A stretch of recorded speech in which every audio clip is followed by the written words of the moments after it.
Dalawang salita, nakalimbag sa mapulang tinta, ang tila sumasampal sa mukha ni Zoe Pascual, final demand. Hindi na niya kailangang basahin pa ang mga sumunod na linya. Kabisado na niya ang mga ito. Ang mga numero, ang mga porsyento, ang mga petsa na lumipas na. Isang malamig na takot ang gumapang mula sa kanyang batok hanggang sa dulo ng kanyang mga daliri.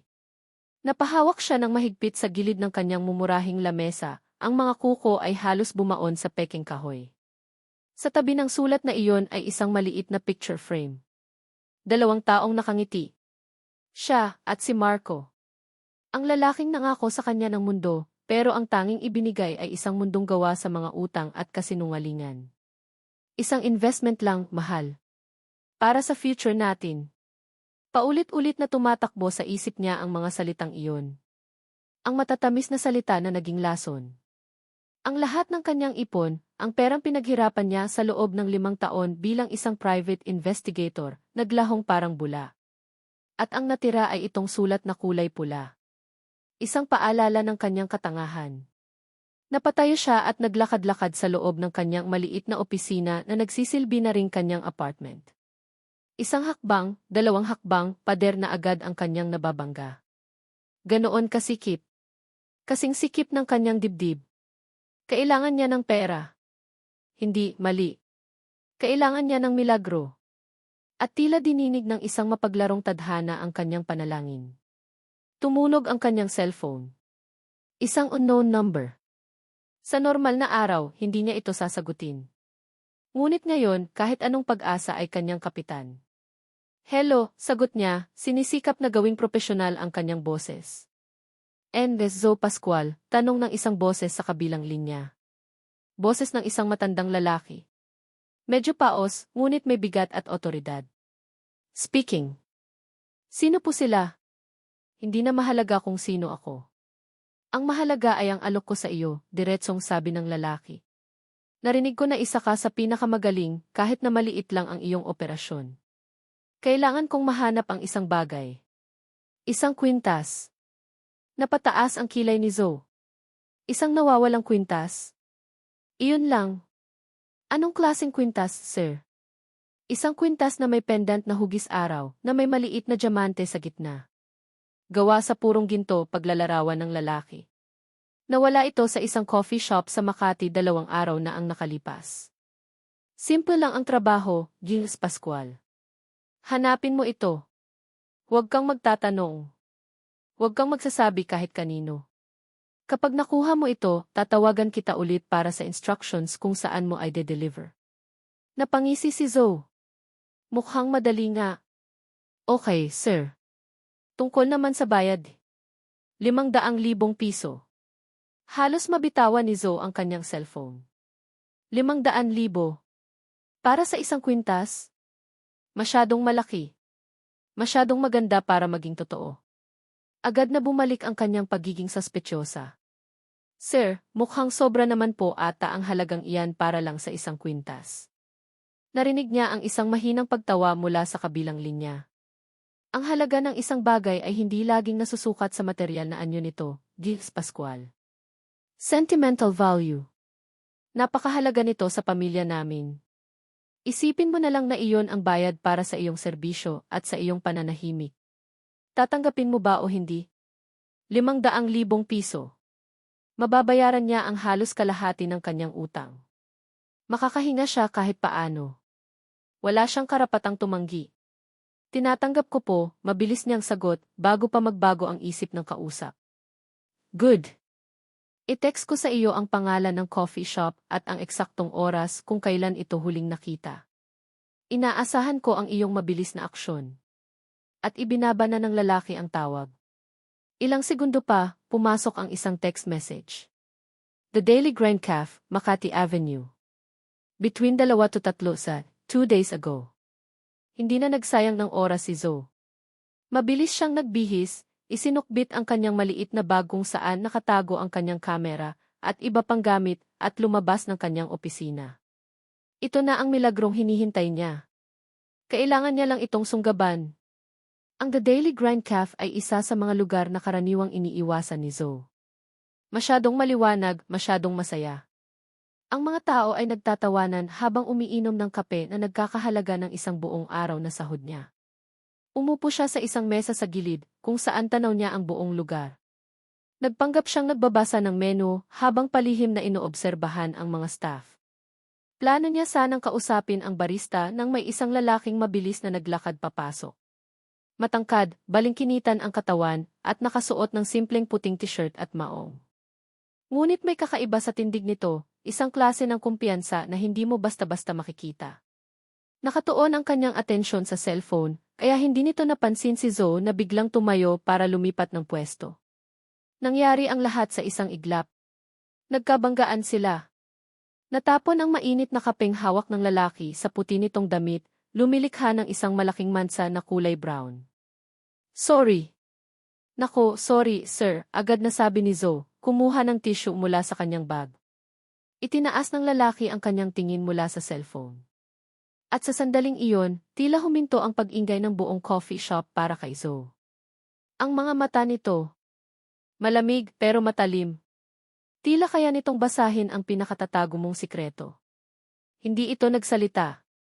Tinitigan lang siya nito mula ulo hanggang paa, isang tingin na nagparamdam kay Zoe na para siyang isang insektong sinusuri. Pasensya na talaga, ulit ni Zoe, medyo nailang sa titig nito. Tumango lang ang lalaki, kinuha ang panyo mula sa bulsa, at sinubukang punasan ang natapong kape. Hindi pa rin ito nagsasalita. Pagkatapos ng ilang segundo, tinalikuran na siya nito at naglakad papunta sa counter na para bang walang nangyari. Naiwan si Zoe na nakatayo, medyo naguguluhan. Sino ba naman iyon? Bumalik siya sa kanyang upuan, sinubukang ibalik ang focus sa kanyang misyon. Pinagmasdan niya ang lalaki habang kausap nito ang barista. At doon, nanlaki ang kanyang mga mata. Narinig niya, kahit papabulong lang, ang mga salita ng lalaki. Miss, may naiwan bang kwintas dito 2 araw na ang nakalipas? Ginto, may pendant na araw. Eksakto ang description. Eksakto ang tanong na balak itanong ni Zoe. Hindi ito coincidence. Napakuyom ang kamao ni Zoe. Isa itong kakompetensya. O baka naman konektado ito sa nawawalang alahas? Mabilis na nagbayad ang lalaki para sa isang bote ng tubig at lumabas ng cafe. Hindi na nagdalawang isip si Zoe. Iniwan niya ang ilang barya sa mesa at sinundan ito. Ito na ang kanyang lead. Kailangan niyang malaman kung sino ito. Maingat siyang naglakad sa di kalayuan, nagtatago sa likod ng mga taong naglalakad. Huminto ang lalaki sa isang eskinita, tila may hinihintay. Inilabas nito ang cellphone at may tinawagan. Sumilip si Zoe mula sa likod ng isang pader, sapat lang para marinig ang usapan. Malamig at kontrolado ang boses ng lalaki, kabaligtaran ng gulat at pag-aalala na inaasahan ni Zoe. Ako na ang naghahanap, sabi nito sa kausap. Huwag kayong mag-alala. Mahahanap ko ito. May sinabi ang tao sa kabilang linya na hindi narinig ni Zoe. Pagkatapos ay sinabi ng lalaki ang mga salitang nagpakilabot kay Zoe at nagpabago sa isang simpleng kaso patungo sa isang bagay na mas malaki at mas delikado. Hindi nila pwedeng malaman na ako ang naghahanap, mahinang sabi nito, ngunit may diin sa bawat salita. Lalo na si Lolo.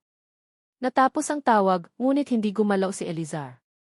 Nanatili siyang nakatayo sa eskinita, ang likod ay nakasandal sa malamig na pader, ang cellphone ay mahigpit pa ring hawak sa kanyang kamay. Naramdaman niya ito, isang presensya. Isang anino na hindi dapat naroroon. Hindi niya ito nakikita, ngunit alam niyang nariyan lang ito sa paligid, nagmamasid. Sanay na si Elizar sa pakiramdam na ito. Buong buhay niya, palagi siyang may matang nakabantay. Ang mga bodyguard na itinalaga ng kanyang lolo, ang mga tauhan sa mansyon, kahit ang mga kasosyo sa negosyo. Ngunit iba ito. Ang aninong ito ay magaan, tila isang propesyonal. Hindi ito maingay, hindi halata. Kung hindi lang sa kanyang pandama na hinasa ng maraming taon ng pag-iingat, hindi niya ito mapapansin. At alam niyang ang aninong ito ay ang babae mula sa coffee shop. Ang babaeng may mga matang tila nangungusap, isang halo ng desperasyon at determinasyon. Ang babaeng aksidenteng nakabangga sa kanya, na ngayon ay alam niyang hindi isang aksidente. Isang bahagyang ngiti ang sumilay sa kanyang mga labi bago niya ito mabilis na binura. Isang kalaban na may kakayahan. Ito ay magiging interesante. Huminga siya ng malalim at nagsimulang maglakad, hindi pa balik sa abalang kalsada ng Makati, kundi papasok sa mas masisikip na kalye. Kung gusto ng babaeng ito na maglaro ng pusa at daga, pagbibigyan niya ito. Pumasok siya sa isang palengke, kung saan ang mga tao ay nag-uumpukan at ang mga sigawan ng mga tinder ay nagsasalungatan. Ang amoy ng sariwang isda at mga pampalasa ay tumatama sa kanyang ilong, isang mundong malayo sa malinis at tahimik na buhay na kinalakihan niya. Lumiko siya sa kanan, pagkatapos ay sa kaliwa, dumadaan sa mga pwesto ng gulay at prutas. Paminsan-minsan, sumusulyap siya sa mga salamin sa gilid ng mga tindahan. At naroon nga ito. Ang anino. Ang babae. Hindi ito lumalapit, hindi rin naman lumalayo. Sapat lang ang distansya para hindi siya mawala sa paningin nito. Kahanga-hanga. Aminado siyang kahanga-hanga ang babae. Hindi ito basta-basta. Huminto si Elizar sa isang maliit na tindahan ng mga bulaklak, nagpapanggap na tumitingin sa mga rosas. Ang kanyang isip ay lumipad pabalik. Sa hardin ng kanilang lumang bahay. Sa kanyang ina. Inilabas niya ang kanyang cellphone at tinitigan ang nag-iisang litrato na nakasave doon na hindi tungkol sa negosyo. Isang babaeng may mahinhing ngiti, ang buhok ay nililipad ng hangin. Sa leeg nito ay nakasabit ang kwintas na hugis araw. Tandaan mo, anak, sabi sa kanya ng kanyang ina noon, habang isinusuot nito ang kwintas sa kanyang kamay. Bata pa siya noon, marahil mga 10 taong gulang. Ito ang susi sa kalayaan mo. Kapag dumating ang araw na pakiramdam mo ay nakakulong ka na, hanapin mo ang kwintas na ito. Ito ang magtuturo sa iyo ng daan. Hindi niya naintindihan noon. Para sa kanya, isa lang itong magandang alahas. Ngunit nang pumanaw ang kanyang ina, at nang lalo siyang higpitan ng kanyang lolo Ricardo, unti-unti niyang naunawaan. Ang kwintas ay hindi lang isang palamuti. Ito ay isang simbolo. Isang pangako. Ang tanging bagay na nag-uugnay sa kanya sa isang buhay kung saan pwede siyang maging si Elizar lang, at hindi ang tagapagmana ng Riego. At ngayon, nawawala ito. Ang tanging susi niya sa kalayaan. Bumalik siya sa kasalukuyan. Kailangan niyang harapin ang aninong ito. Kailangan niyang malaman kung para kanino ito nagtatrabaho. Sa lolo niya ba? O sa ibang tao na may interes din sa kwintas? Itinago niya ang kanyang cellphone. Nagpatuloy siya sa paglalakad, mas mabilis ngayon, mas may plano. Pumasok siya sa isang makipot na eskinita na alam niyang may iisang pasukan at labasan lang. Nagtago siya sa likod ng isang malaking basurahan, pinakiramdaman ang paligid. Ilang sandali pa, pumasok ang babae sa eskinita. Dahan-dahan itong naglalakad, ang mga mata ay maingat na nagmamasid sa paligid. Huminto ito sa gitna, tila nagtataka kung saan siya nagpunta. Ito na ang pagkakataon niya. Sa 3 mabilis at tahimik na hakbang, nasa likuran na niya ito. Hindi niya ito hinawakan. Ang kanyang presensya lang ay sapat na.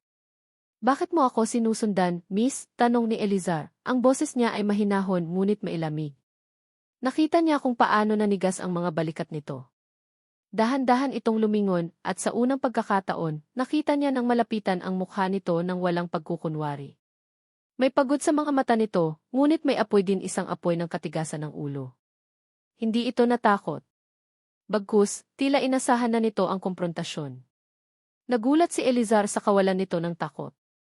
Ang karamihan sa mga taong hinaharap niya ay agad na yumuyuko o kinakabahan. Pero ang babaeng ito, tinitigan siya ng diretso sa mata. Dahil mukhang pareho tayo ng hinahanap, sagot nito, ang boses ay matatag. Napataas ang isang kilay ni Elizar. At ano naman iyon? Imbes na sumagot, may kinuha ang babae mula sa bulsa ng kanyang pantalon. Isang maliit na puting card. Iniabot nito sa kanya. Napatingin si Elizar dito. Zoe Pascual. Private investigator. Isang investigador. Iyon pala. Kaya pala magaling itong sumunod. Kaya pala hindi ito natatakot. Trabaho niya ito. Itinaas ni Elizar ang kanyang tingin mula sa card pabalik sa mga mata ni Zoe. Nakita niya ang isang kislap ng hamon doon. Ako si Zoe Pascual, private investigator, pag-ulit nito na may diin sa kanyang propesyon. At sa tingin ko, pareho tayo ng hinahanap. Pinanood ni Zoe ang bawat galaw ni Elizar. Ang paraan ng pagtingin nito sa kanyang business card, Ang bahagyang pagtaas ng isang kilay nito, at ang pagbalik ng matalim na tingin sa kanyang mga mata. Hindi siya nagpatinag. Sa trabaho niyang ito, ang unang magpakita ng takot ang siyang talo. Isang investigador, sabi ni Elizar, hindi isang tanong kundi isang pagkilala.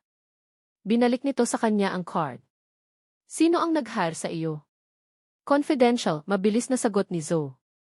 Katulad siguro ng kung sino man ang lolo mo na ayaw mong makaalam na hinahanap mo ang kwintas. Nakita ni Zoe ang isang bahagyang pagbabago sa ekspresyon ni Elizar.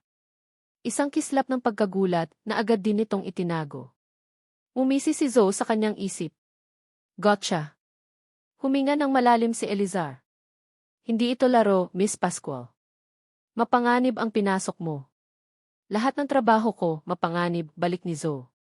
Pero may bayad. At kailangan ko ng bayad. Kaya kung ayaw mong maging kakompetensya kita, baka mas magandang magtulungan na lang tayo. Pinag-aralan siya ni Elizar mula ulo hanggang paa. Tila tinitimbang kung mapagkakatiwalaan ba siya.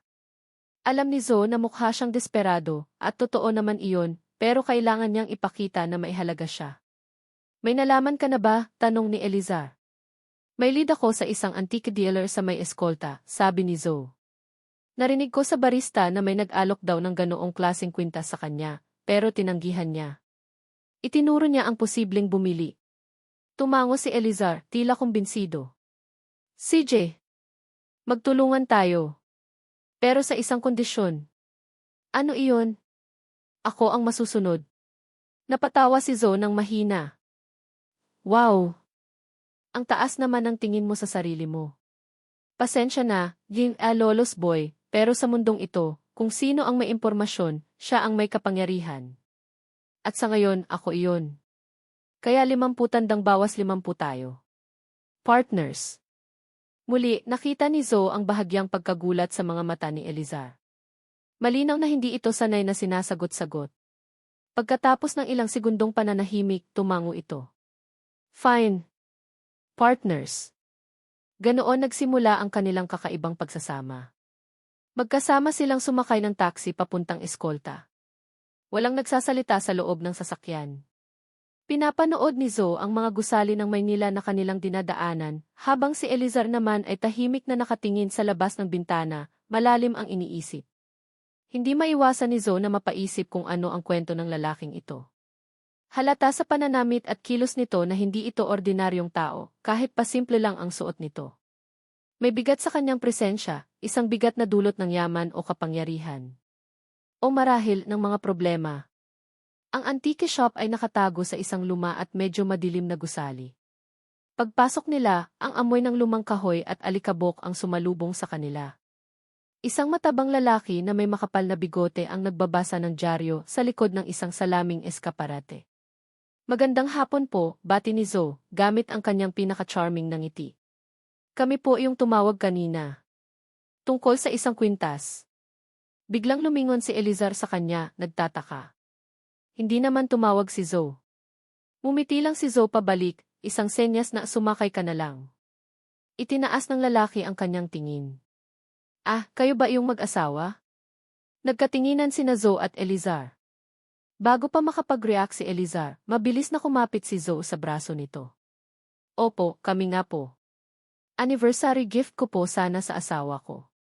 Narinig po namin na baka mayroon kayong katulad ng kwintas na paborito niya. Ang pagkukunwari ay ang pinakamadaling paraan para makakuha ng impormasyon. At sa pag-arte, magaling si Zoe.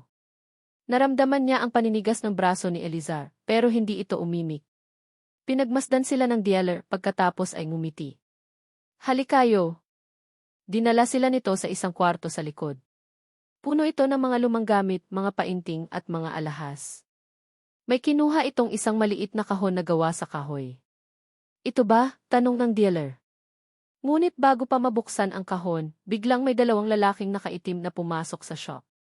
Malalaki ang katawan at masama ang tingin. Agad na naging alerto si Zoe. Anong kailangan nyo? Tanong ng dealer, halatang kinakabahan. Ang kahon, sabi ng isa sa mga lalaki, ang boses ay magaspang. Sa isang iglap, itinulak ni Elizar si Zoe sa likuran niya. Manahimik ka lang dyan, bulong nito. Hinablot ng isang lalaki ang kahon mula sa dealer. Ang isa naman ay sumugod papunta kay Elizar. Mabilis na umilag si Elizar. Nagulat si Zoe sa kanyang nakita. Hindi lang basta-basta umilag si Elizar. Ang kanyang mga galaw ay mabilis, kalkulado at epektibo. Sinangga niya ang suntok ng lalaki, siniko ito sa tagiliran, at tinuhod sa sikmura. Bumagsak ang lalaki na parang isang sakong bigas. Ang isa pang lalaki, na ngayon ay hawak na ang kahon, ay susugod na sana ng mabilis na hinila ni Elizar si Zoe at itinulak palabas ng shop.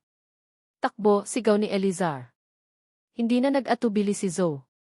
Sabay silang tumakbo palabas, palayo sa shop, habang naririnig nila ang mga yabag ng mga humahabol sa kanila. Lumiko sila sa isang eskinita, ngunit isa itong dead end. Napamura si Zoe. Humarap sila sa humahabol na lalaki na ngayon ay maihawak ng isang maliit na patalim. Muling humarang si Elizar sa harap ni Zoe. Tumayo ka lang sa likod ko. Sumugod ang lalaki. Mabilis na sinangga ni Elizar ang saksak gamit ang kanyang braso. Narinig ni Zoe ang pagpunit ng tela at nakita niya ang pagtagas ng dugo. Ngunit hindi ininda ni Elizar ang sakit. Ginamit niya ang pagkakataon para suntukin ang lalaki sa panga na agad nitong ikinatulog. Natahimik ang lahat. Tanging ang paghinga lang nila ang maririnig. Tiningnan ni Elizar ang kanyang braso. May mahabang hiwa doon at malakas ang agos ng dugo na bumabakat na ngayon sa puting manggas ng kanyang damit. Diyos ko, ang braso mo, bulalas ni Zoe, ang pagkataranta ay nanaig sa kanyang pagkaalerto. Lumapit siya, ngunit humakbang paatras si Elizar. Wala to, sabi nito, kahit nahalata sa mukha nito ang sakit. Tiningnan nito ang dalawang lalaking nakahandusay sa sahig. Pagkatapos ay lumingon ito sa kanya. Kailangan nating umalis dito. Pero ang sugat mo di. Mamaya na yan. Hinawakan niya ang kabilang braso ni Zoe. Halika na. Nagmamadali silang lumabas ng eskinita, pabalik sa mas mataong kalsada ng eskolta. Nagulat si Zoe nang makita niyang itinapon ng takot na antique dealer ang maliit na kahon na gawa sa kahoy sa labas ng kanyang tindahan bago mabilis na isinara ang pinto. Mabilis itong dinampot ni Elizar gamit ang kanyang hindi nasaktang kamay. Nagpara sila ng taxi at sumakay. Saan tayo? Tanong ng driver. Napatingin si Elizar kay Zoe. Saan nga ba sila pupunta? Ang ospital ay masyadong mapanganib, maaaring may nag-aabang doon. Sa lugar ko, mabilis na sabi ni Zoe. Malapit lang dito. Ituturo ko sa inyo, Manong. Habang umaandar ang taxi, ang katahimikan sa loob ay halos nakakabingi. Paminsan-minsan ay sumusulyap si Zoe sa braso ni Elizar. Ang dugo ay tumagos na sa tela. Si Elizar naman ay nakatingin lang sa labas ng bintana, ang panga ay mahigpit na nakatiim, tila tinitiis ang sakit. Libo-libong tanong ang tumatakbo sa isip ni Zoe. Sino ba talaga ang lalaking ito? Bakit siya marunong makipaglaban na parang sanay na sanay sa panganib? At sino ang mga lalaking handang pumatay para lang sa isang kahon? Huminto ang taxi sa tapat ng isang luma at medyo masikip na apartment building. Ito rin ang gusali kung nasaan ang kanyang opisina. Dito na po, sabi ni Zoe. Pagbaba nila, agad na tiningnan ni Elizar ang paligid. Ang kanyang mga mata ay alerto, sinusuri ang bawat sulok. Tila isang likas na ugali na sa kanya. Umakyat sila sa pangalawang palapag. Nang buksan ni Zoe ang pinto, bumungad sa kanila ang isang maliit na espasyo. Isang lamesa, dalawang upuan, isang filing cabinet na kinakalawang na, at isang maliit na sofa sa gilid na nagsisilbi na rin niyang tulugan. Ito ang buong mundo niya. Napalunok si Zoe, biglang nahiya sa kalagayan ng kanyang opisina, kumpara sa halatang karangyaan na pinagmulan ng lalaking kasama niya. Hindi umimik si Elizar. Pumasok lang ito at umupo sa sofa gaya ng sininyas ni Zoe. May first aid kit ako, sabi ni Zoe, at kinuha niya ito mula sa ilalim ng kanyang lamesa. Lumuhod siya sa harap ni Elizar. Pasensya na, kailangan kong punitin ang manggas mo. Tumingin si Elizar sa kanya, pagkatapos ay sa kanyang braso, at dahan-dahang tumango. Maingat na pinunit ni Zoe ang tela. Tumambad sa kanya ang sugat. Mahaba ito at medyo malalim, pero sa kabutihang palad ay mukhang hindi naman tumama sa ugat. Kumuha siya ng bulak at nilagyan ito ng alkohol. Medyo mahap dito, babala niya. Nang idampi niya ang bulak sa sugat, narinig niya ang isang pigil na pagdaing mula kay Elizar. Nakita niya kung paano nanikip ang mga kalamnan nito sa braso. Dahil sa lapit nila, naamoy ni Zoe ang pabango ni Elizar, isang amoy na mamahalin pero hindi matapang. Naramdaman din niya ang init ng balat nito. Biglang bumilis ang tibok ng kanyang puso. Nag-iwas siya ng tingin at nag-focus sa ginagawa. Tahimik lang siyang naglinis at naglagay ng gamot sa sugat. Habang binabalutan niya ito ng benda, naramdaman niya ang mga mata ni Elizar na nakatitig sa kanya. Hindi niya ito pinansin. Salamat, basag ni Elizar sa katahimikan nang matapos si Zoe. Ang boses nito ay mas mahina ngayon, tila nawala ang dating lamig. Walang anuman. Utang mo pa rin sa akin ang buhay mo, biro ni Zoe, sinisikap na pagaanin ang sitwasyon.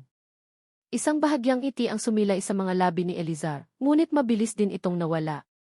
Tiningnan nito ang kahon na nakapatong sa maliit na mesa. Buksan natin. Tumayo si Zoe at kinuha ang kahon. Bumalik siya sa tabi ni Elizar sa sofa. Dahan-dahan niyang itinaas ang takip. Sabay silang sumilip sa loob. Ang puso ni Zoe ay bahagyang lumubog. Walang kwintas. Ang laman lang ng kahon ay isang luma at medyo naninilaw na kapirasong papel. Kinuha ito ni Elizar. May nakasulat dito. Isang maikling mensahe. Ang susi ay hindi ang hiyas, kundi ang simbolo. Sa ilalim ng mensahe ay may isang iginuhit na simbolo. Isang agila na nakabuka ang mga pakpak, tila handang lumipad. Napakunot ang noo ni Zoe. Isang agila. Anong ibig sabihin nito? Tiningnan niya si Elizar, na ngayon ay nakatitig sa papel, ang mukha ay hindi maipinta. At biglang may nag-flash sa isip ni Zoe. Isang logo na palagi niyang nakikita sa mga business magazine, sa DZI, sa mga naglalakihang billboard sa EDSA. Ang simbolo ng Riego Corporation. Ang simbolo ng pinakamakapangyarihan at pinakamayamang pamilya sa buong Pilipinas. Sa ibaba ng simbolo ng agila, may isa pang linya ng sulat kamay. Pag-aari ng pamilyang Riego. Nanlamig ang buong katawan ni Zoe. Dahan-dahan niyang itinaas ang kanyang tingin mula sa papel patungo sa mukha ng lalaking katabi niya. Ang lalaking misteryoso, ang lalaking marunong makipaglaban, ang lalaking may lolo na ayaw nitong malaman ang ginagawa niya. Ang lalaking ngayon ay may sugat sa braso dahil sa pagprotekta sa kanya. Si Elizar. Biglang nagkaroon ng saysay ang lahat. Ang pangalang Riego ay umalinggaw sa kanyang isipan, malakas at nakakabingi. Pinanood ni Elizar ang pagbabago sa mukha ni Zoe habang binabasa nito ang mga salita sa papel. Nakita niya ang dahan-dahang panlalaki ng mga mata nito, ang pagkawala ng kulay sa mga pisngi nito, at ang paraan ng pagtaas ng tingin nito sa kanya, isang tingin na puno ng pagkabigla at pagtatanong. Alam na niya. Hindi siya umimik. Hinintay niya itong magsalita. Riego D. Bulong ni Zoe, ang boses ay tila hirap lumabas. Konektado ka sa mga Riego. Huminga ng malalim si Elizar, ang sakit mula sa kanyang braso ay tila napalitan ng ibang klaseng bigat. Ito na. Ang sandali na pilit niyang iniiwasan. Ngunit wala na siyang magagawa. Ang maskara na suot niya ay nagsisimula ng magkalamat. Sagot niya, ang boses ay mahinahon. Nakita niya kung paano napakuyom ang mga kamay ni Zoe sa kanyang kandungan. Gaano ka konektado? Tanong nito, may diin sa salitang konektado. Huwag mong sabihing isa ka sa mga hardinero nila. Isang mapait na ngiti ang gumuhit sa labi ni Elizar. Hindi. Tumingin siya sa malayo, sa maruming bintana ng opisina ni Zoe. Ang ina ko ay isang Riego. Bago niya ako isinilang. Hindi pa rin iyon ang buong katotohanan, pero iyon ang bahagi ng katotohanan na kaya niyang ibigay sa ngayon. Nakita niya ang pagkunot ng noo ni Zoe. Ang babae ay hindi tanga. Pinoproseso nito ang bawat salita, hinahanapan ito ng butas. Ibig mong sabihin isa kang Riego. Umiling si Elizar. Hindi ganoon kasimple. Tinakwil siya ng pamilya nang piliin niyang pakasalan ang isang simpleng lalaki, ang tatay ko. Isang musikero na walang yaman. Para sa lolo ko, iyon ang pinakamalaking kasalanan. Sa bahaging iyon, hindi siya nagsisinungaling. Ang sakit na narinig niya sa sarili niyang boses ay totoo. Ang alaala ng kanyang ina, na palaging tinitingnan na parang isang pagkakamali ng kanyang lolo Ricardo, ay isang sugat na hindi kailanman naghilom. Ang kwintas na iyon, pagpapatuloy niya, ang tingin ay bumalik sa piraso ng papel na hawak ni Zoe. Iyon na lang ang tanging naiwan niya sa akin na galing sa pamilya niya. Ayon sa kanya, iyon daw ang simbolo ng kanyang pagkatao bago siya naging isang Riego. Simple, malaya. Pinagmasdan niyang mabuti si Zoe. Nakikinig ito, ang mga mata ay nakatutok sa kanya, sinusuri ang bawat salita, ang bawat kislap sa kanyang mga mata. Nakita niya ang pag-aalinlangan doon, ang natural na pagiging suspetyosa ng isang investigador. Kaya bakit mo ito hinahanap ngayon? Tanong ni Zoe, ang boses ay mas kalmado na pero matalas pa rin. At bakit kailangang patago? Bakit ayaw mong malaman ng lolo mo? Napabuntong hininga si Elizar. Dahil para sa kanya, ang kwintas na ito ay isang paalala ng kahihiyan. Isang simbolo ng pagsuway ng ina ko. Kung malalaman niyang hinahanap ko ito, gagawin niya ang lahat para hindi ko ito makuha. Gusto niyang burahin ang lahat ng alaala ng ina ko. Katahimikan. Ang tanging maririnig lang ay ang mahinang ugong ng electric fan sa sulok at ang malayong ingay ng mga sasakyan sa labas. Tumingin si Zoe sa sugat sa braso ni Elizar, pagkatapos ay sa mukha nito at sa mga mata nito. At sa sandaling iyon, nakita ni Elizar ang pagbabago. Nakita niya kung paano lumambot ang matigas na ekspresyon nito. Ang mga balikat nito na kanina itensyonado ay bahagyang bumaba. Ang mga kamay nitong nakakuyom ay dahan-dahang lumuwag. Marahil ay nakita nito ang isang bagay sa kanyang mga mata, isang bagay na hindi kayang pekin. Ang sakit. Ang pangungulila. Ang katotohanan sa gitna ng kanyang mga kasinungalingan. Naalala ni Zoe ang sarili niyang sakit, ang sarili niyang pagtataksil na dinanas. Alam niya ang pakiramdam ng mawalan ng lokohin. At kahit nagaling sa magkaibang mundo, ang sakit na nakikita niya kay Elizar ay pamilyar. Bumuntong hininga si Zoe. Isang buntong hininga ng pagsuko, hindi sa takot, kundi sa isang damdamin na matagal na niyang ibinaon, ang awa. Tutulungan kita, sabi niya. Ang mga salita ay simple, ngunit para kay Elizar, na sanay sa mga taong may hinihinging kapalit, ang mga salitang iyon ay may bigat. Nagulat si Elizar. Inaasahan niyang hihingi ito ng mas malaking bayad o tatalikuran na siya. Pero hindi. Sigurado ka, tanong niya. Sabi ni Zoe, mas matatag na ngayon. Sa isang kondisyon. Ano iyon? Wala nang lihiman sa pagitan natin, Elizar. Kung partners tayo, partners tayo. Kailangan kong malaman ang lahat ng nalalaman mo. Bago pa makasagot si Elizar, biglang tumunog ang cellphone ni Zoe. Tiningnan niya ang screen. Unknown number. Nagkatinginan sila ni Elizar. Dahan-dahan niyang sinagot ang tawag at inilagay sa speaker mode. N at Pascual. Ang boses ng matandang lalaki. Ang kliyente niya. Ang nag-utos sa kanya na hanapin ang kwintas. Yes, sir, sagot ni Zoe. May pagbabago sa plano, G.S. Pascual, sabi ng boses, at may bahid ng pag-aalala dito. Nalaman kong may iba pang naghahanap sa kwintas. Mga taong mapanganib. Delikado na. Itigil mo na ang investigasyon. Natahimik si Zoe. Napatingin siya kay Elizar na ngayon ay seryosong nakikinig. Pero malapit ko na po itong mahanap eh. Hindi mo naiintindihan, Hija, pagputol ng lalaki. Hindi lang ito tungkol sa kwintas. Mas malaki ang nakataya. Para sa kaligtasan mo, itigil mo na. Kalimutan mo na ang bayad. Just walk away. At ibinaba ng lalaki ang tawag. Nakatitig lang si Zoe sa kanyang cellphone. Ito na. Ang kanyang pagkakataon para umatras. Ang madaling paraan para makaiwas sa gulo. Ang sinasabi ng kanyang utak na gawin. Pagkatapos ay tumingin siya kay Elizar. Nakita niya ang sugat sa braso nito, isang sugat na nakuha nito para protektahan siya. Nakita niya ang pag-aalala sa mga mata nito, hindi para sa sarili, kundi para sa kanya. At nakita niya ang isang lalaking nakakulong, na ang tanging pag-asa sa kalayaan ay isang pirasong alahas. Dahan-dahan niyang ibinaba ang kanyang cellphone sa mesa. Tumingin siya ng diretso kay Elizar, ang kanyang mga mata ay puno ng isang bagong determinasyon. Hindi ako aatras, sabi niya. Hahanapin natin ang kwintas na iyan. Magkasama. Ang desisyon ay ginawa.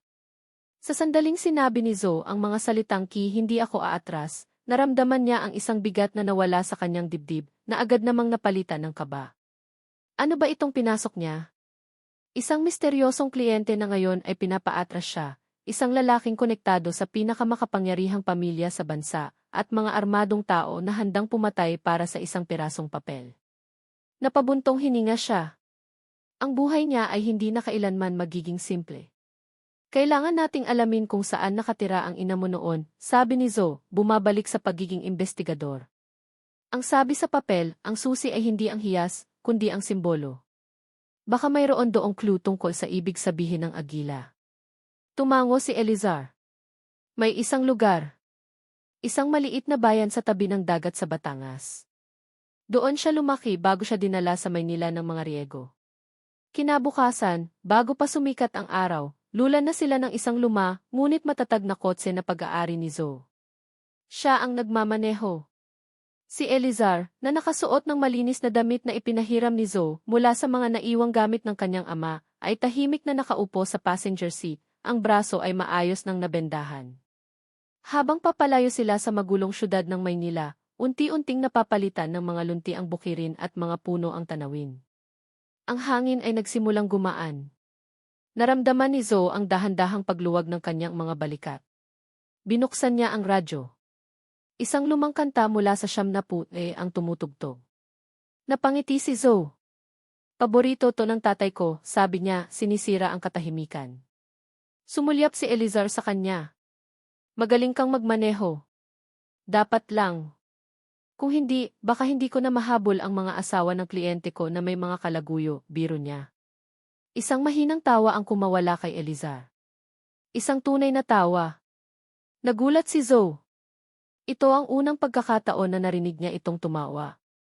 At sa hindi maipaliwanag na dahilan, nagdulot iyon ng kakaibang kiliti sa kanyang tiyan.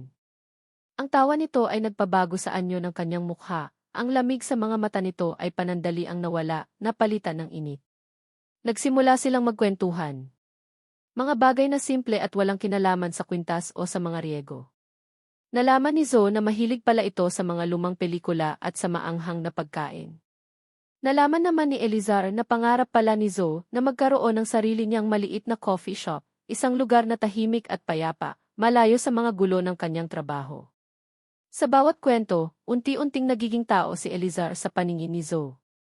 Hindi na lang siya ang misteryosong lalaki o ang tagapagmana ng isang imperyo. Siya ay si Elizar, na may mga pangarap na kasing simple nang sa kanya. Pagdating nila sa maliit na bayan, ang simoy ng dagat ang sumalubong sa kanila. Huminto sila sa isang maliit na karinderya para mananghalian. Habang kumakain sila ng sariwang isda at kanin, pinanood ni Zoe si Elizar. Kumakain ito ng may gana, tila ngayon lang nakatikim ng ganoong klaseng pagkain. Masarap ba? Tanong ni Zoe. Tumango si Elizar, puno pa ang bibig. Sa amin kasi laging mayaman sa palamuti ang pagkain pero kulang sa lasa.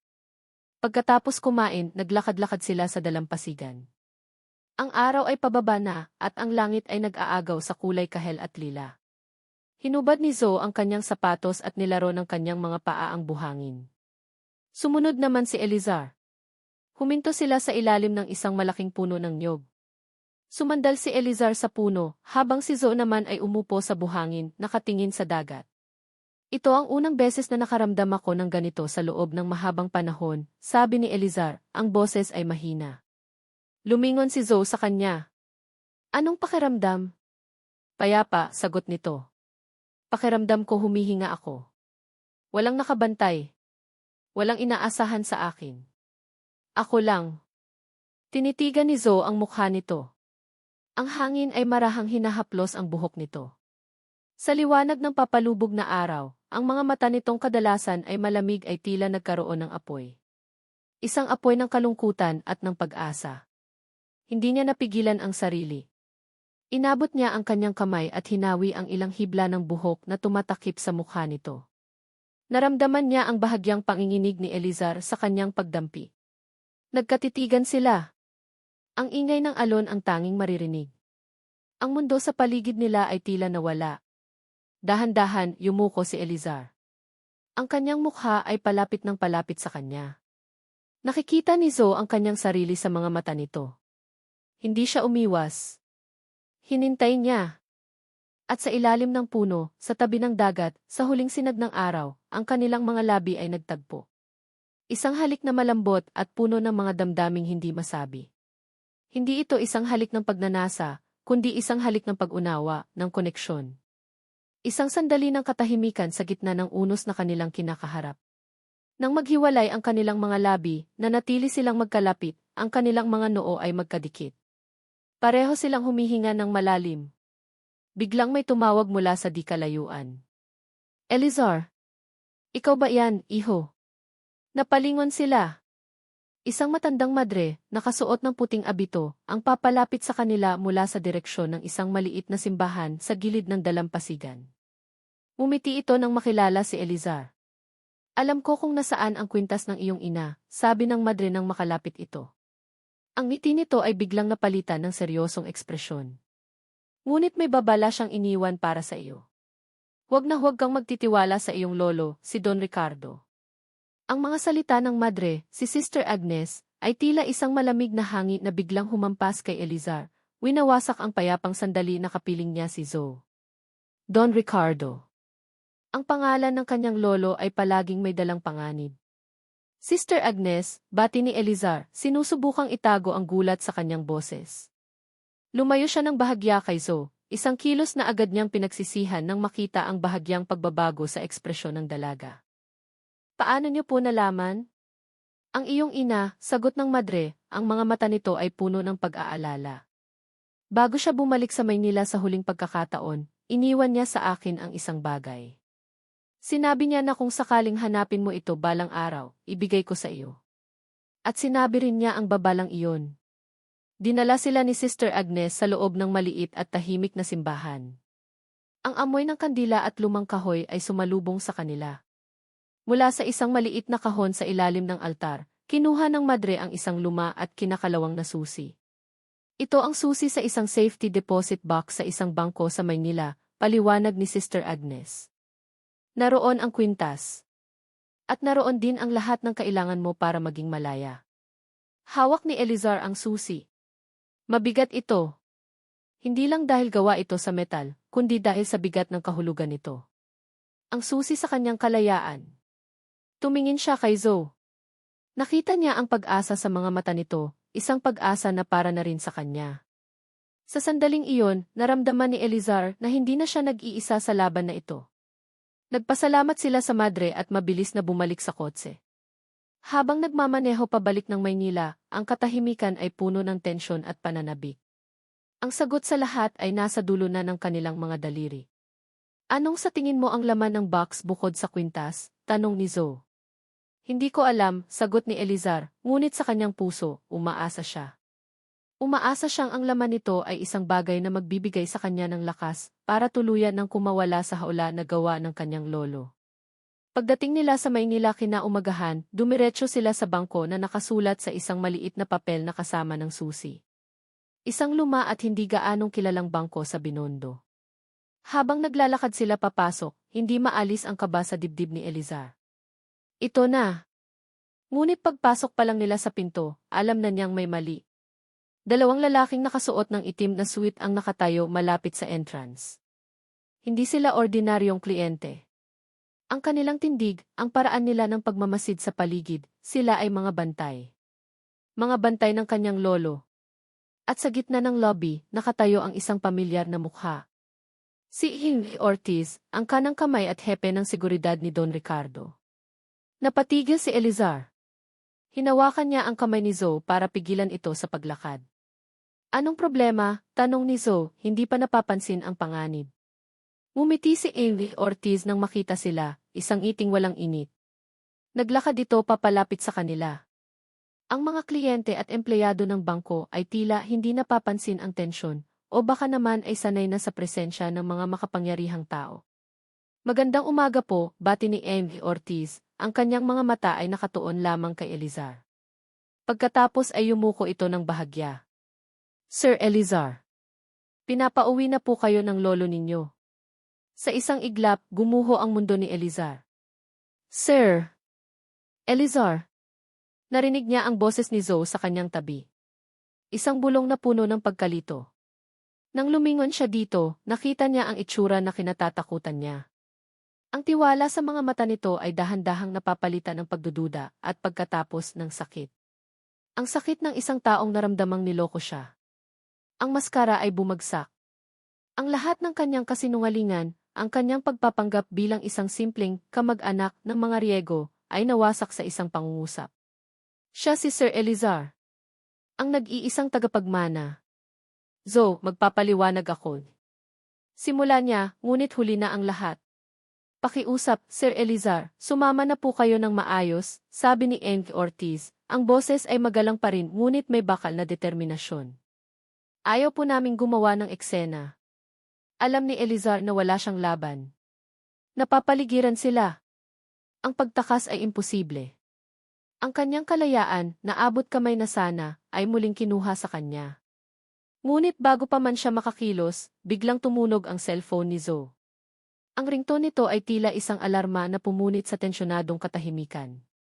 Kinuha ni Zo ang cellphone, ang mga kamay ay bahagyang nanginginig. Tiningnan niya ang screen, pagkatapos ay tumingin siya kay Elizar, ang kanyang mga mata ay puno ng akusasyon. Sinagot niya ang tawag. Hindi na kailangan ni Elizar marinig ang nasa kabilang linya. Alam na niya kung sino iyon. Narinig niya ang boses mula sa cellphone ni Zo. Isang boses na malamig, makapangyarihan at pamilyar sa kanya. Ang boses na nagdidikta ng kanyang buhay mula pa noong bata siya. En, Pascual, sabi ng boses ni Don Ricardo, malinaw at malakas para marinig ni Elizar. Don Ricardo Rigo wants to see you. Now. Hinawakan ng dalawang lalaki ang mga braso ni Elizar. Wala na siyang nagawa. Ang tanging nagawa niya ay tumingin kay Zo, habang isa pang grupo ng mga lalaki ang magalang ngunit pilit na inaanyayahan itong sumama sa kanila,